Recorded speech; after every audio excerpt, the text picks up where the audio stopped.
Well, hello and welcome back. It's a sales video. Nice to make one again. Going back up, and I think I found the actual good way on how to make sure they stay up. So, kind of start off with I like to read the comments. There's not a whole lot that really come in. One, did it ask or say or show or whichever? How about a little more enthusiasm? Even in times of peril, even in times of there's a song I was thinking of, I just can't think of it.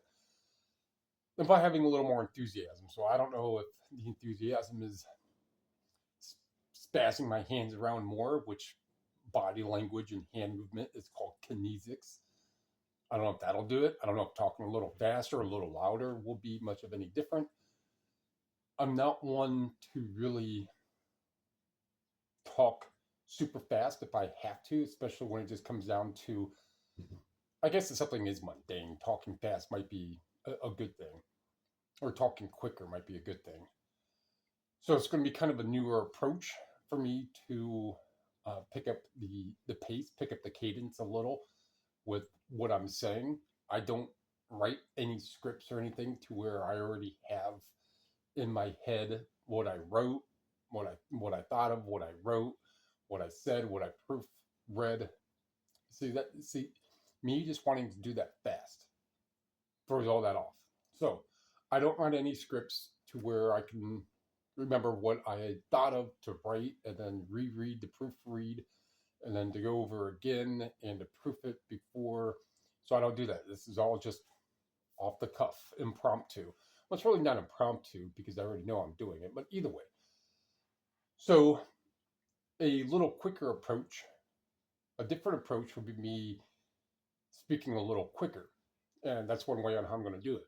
So, segue, one of the ways on how I'm going to find, or the more solid way that I have constructed in my noodle is changing my arrangement on which stores and which routes I take and making more of a direct schedule. So one way on how I thought of that is to actually go to the thrifties. I just call them thrifties. Speaking of thrifties, do you know what it's called when you steal from a thrift store? Thrifting. Thrift, theft, thrifting.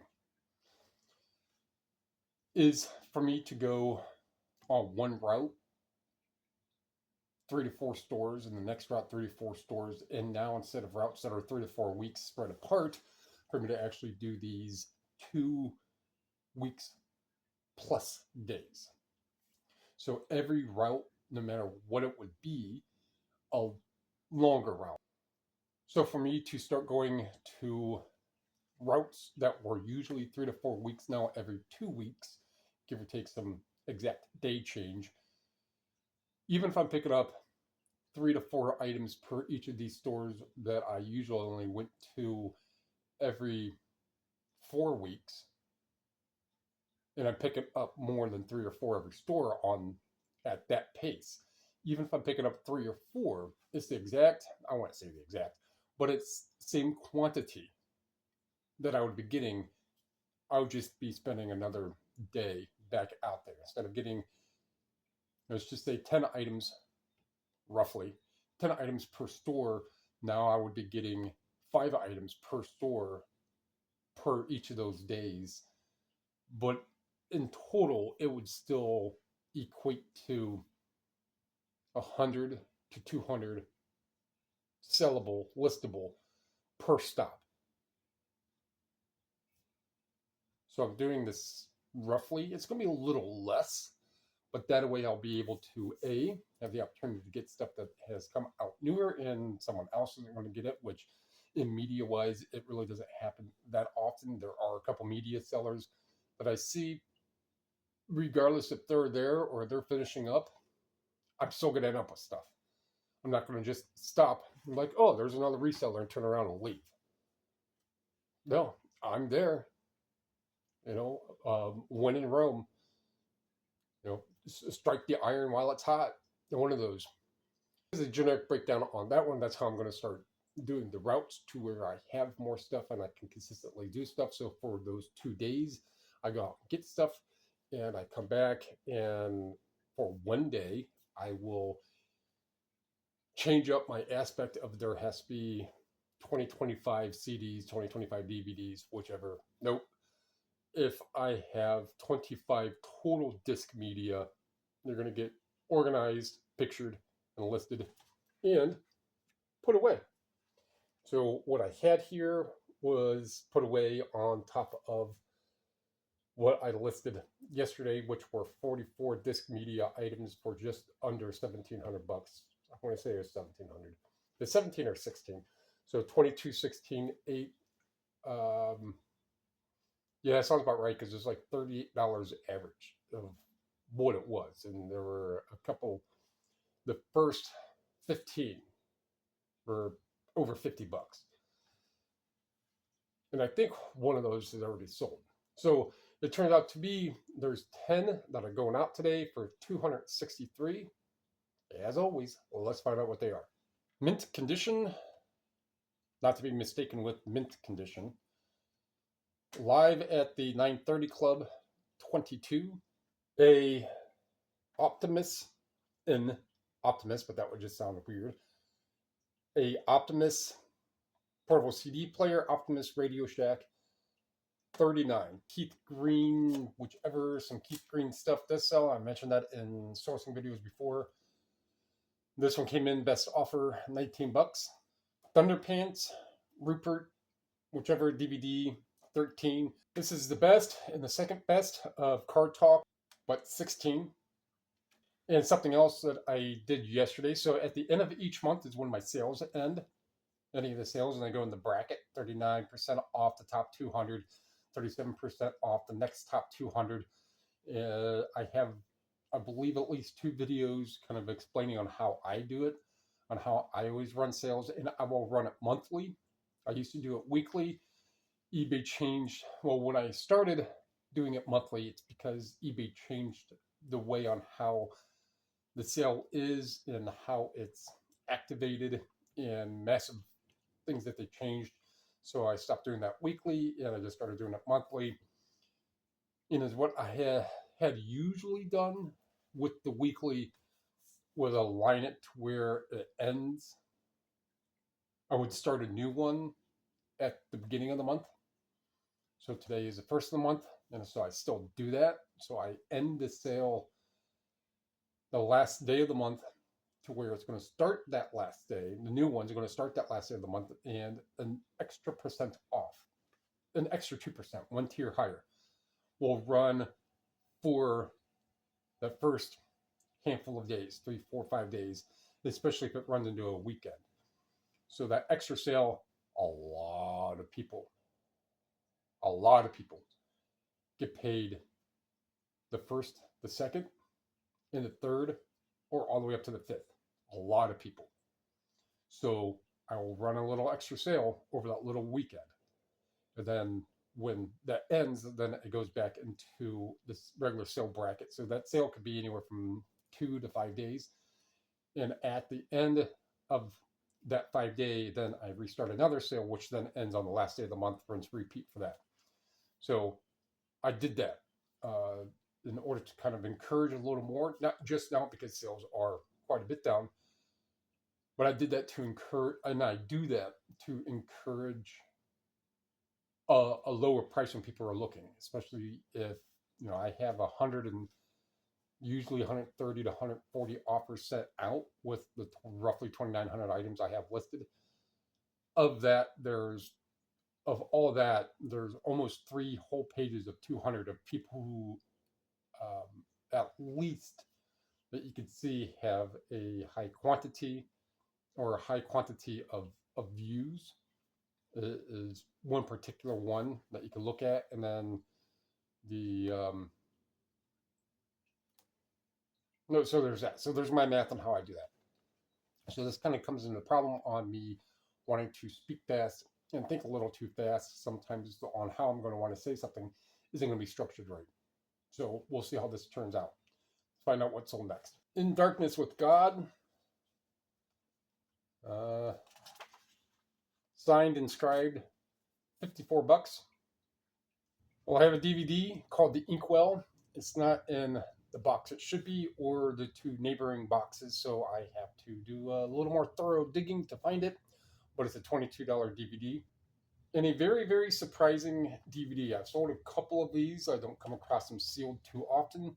But when you do, it's a pretty good DVD sale. $34. Microsoft Mech Collection. Well, 4-disc PC game, 22. Granted, it was on sale even more. Someone came in with a counteroffer of 22. I think it was listed at like 26. I'm not turning down something that I've had for well over a year for me to still make a few bucks. And so the math that you as a seller choose to do to accept or not accept an offer or counter offer is completely up to you. A lot of people will be like, cool, I've had it up for 3 days. Take it 50% off, whichever, however the math is. You make that own judgment. Someone within the counter offer message, they said, or they wrote, I'm a senior on a fixed income. Thank you for considering my offer. Usually, when people leave a little note when an offer or counter offer, and it's a little more below than what I would typically would, I tend to be more accepting with people who write some sort of note.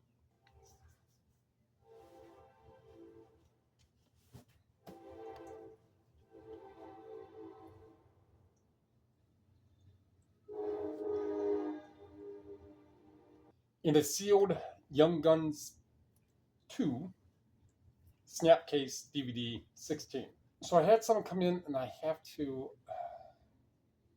No, I think they just asked if a DVD was a widescreen. And the pictures I have, the edge of the DVD like that is going to be down on the bottom of the case, one side, and the back side of the case. And I have it to where sometimes the words are blurry, but the important part of the DVD case that has the generic general information on it, the ratio, the format, the formatting. So there's a format, so it could be 4.3 or 16:1, or whichever it may be. You can have that in there. Which regions, closed captioning, it has that on most of the time. Almost all of it is going to be on the very bottom. So I make sure at least that part of the picture, they come in. I need to know if this is widescreen. And I write something, and being on the tone, the words were more than that. Being at the tone of the actual message, the words, the structure, I could tell already. I don't remember now, but so I click on their profile, and I go to their feedback, and then you have to click negative, any of the negative numbers, even if it's 0, click it, and then it'll take you to another page that you can look at the feedback left for others. And it was like 4 neutrals, 10 negatives in the span of the top 25. Their top most recent 25 is 15 negatives and neutrals. I was like, no, you could figure out if it's widescreen or not, because it's not listed on the DVD. Oh, I'm not dealing with people like you. You love to leave negative and neutral feedback. So when somebody comes in with a question that is an answer is absolutely more likely can be found within the picture, within the listing, I almost always click the username and find out what type of feedback they've left for people. Because I'm not dealing with it. I will, with absolute guarantee, say that if they would have bought it, they would have left me a negative feedback. I asked if it was widescreen. They never responded. They told me to look on the back of the DVD. They told me to look on the back. I could smell it through the internet. I'm like, nope, done. Just don't put yourself in that fire. Try to stay away from that. And that just comes from, decades of selling. I mean, this account is 13 plus years old. I'm not one of these new to selling. I'm going to make social media accounts and tell you, oh, I've been at it for 20 years. And any experienced seller is savvy enough, and savvy is a little understatement of a word. Well experienced sellers are savvy enough to smell the bullshit real quick, real easy. So, and there's a few things that you can use to kind of verify some of those, but this video is not about smelling those BSers. This one was just basically about me changing kind of my working format, what I'm going to do to kind of generate more items coming in. So this specific one is just about me changing a little bit within the speed and cadence of my videos, about me going out more frequently to the same stores, or I'm going to the same stores more frequently is the plan. Kind of go from there to where I have a more regular, I have the same routes I can use more regular. There's another trend coming. So